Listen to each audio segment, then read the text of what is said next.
Hi, good morning. It's the Thoughtful Outsider, Christopher Michaels.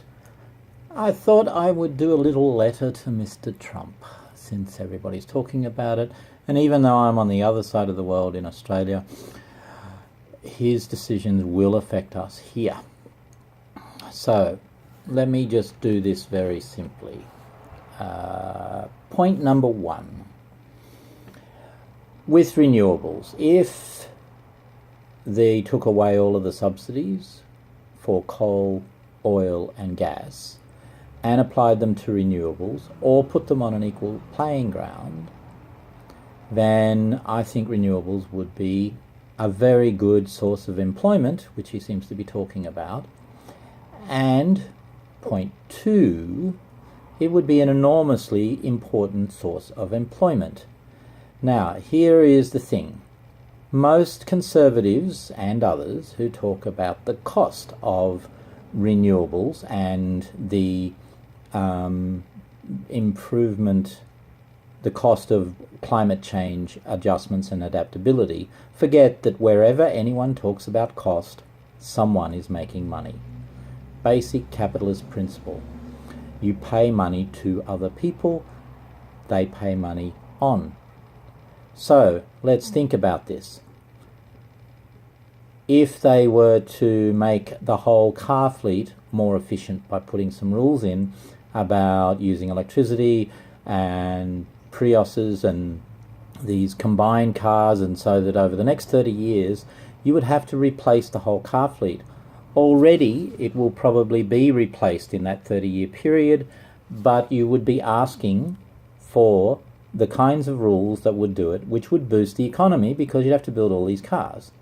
If every building in the whole country had to be renovated in order to be more efficient, and all white goods being replaced had to be more efficient, and then you wanted insulation in all the buildings and power source, so that every building in the country had some source of generation that supplemented their needs from the centralized system, that would be a major boost to the economy. If you had to restructure the energy systems for distribution, so you had a decentralized energy system, like I mentioned with the cars, with the houses having that, another source of economic growth. You need to be able to, in this further thing on climate change, the whole system needed to be renovated, and you applying the logic of networks, that is the internet, to the energy system. We're talking about a really serious boost to the economy. So that was the third point, or the second point? The third point. Second point. Third point. Cutting taxes on the trickle-down deal idea that has been around since Reagan in the 1980s has proven to increase inequality, has proven to not work, basically. It hasn't boosted the economy. What boosted the economy in the 90s was not trickle-down economics, it was the restructuring of our communication systems. Communication systems have been restructured through the internet and all of the digitization of all the infrastructure for communications. And that has been a major boost that has caused Clinton to be able to balance the budget in a way that Bush couldn't. And I doubt, with all of his talk about upgrading infrastructure and working on it, that Trump can. Now that leads to maybe one of the things he believes will be a source of income for all these upgrades, which is the 45% increase in tariffs on stuff from China and other countries that can undercut wage prices. Who is that going to hit? It's going to be a tax on the poor, because it's Walmart and all of those big companies that sell stuff from China and make it very cheap for people to grow, to buy stuff.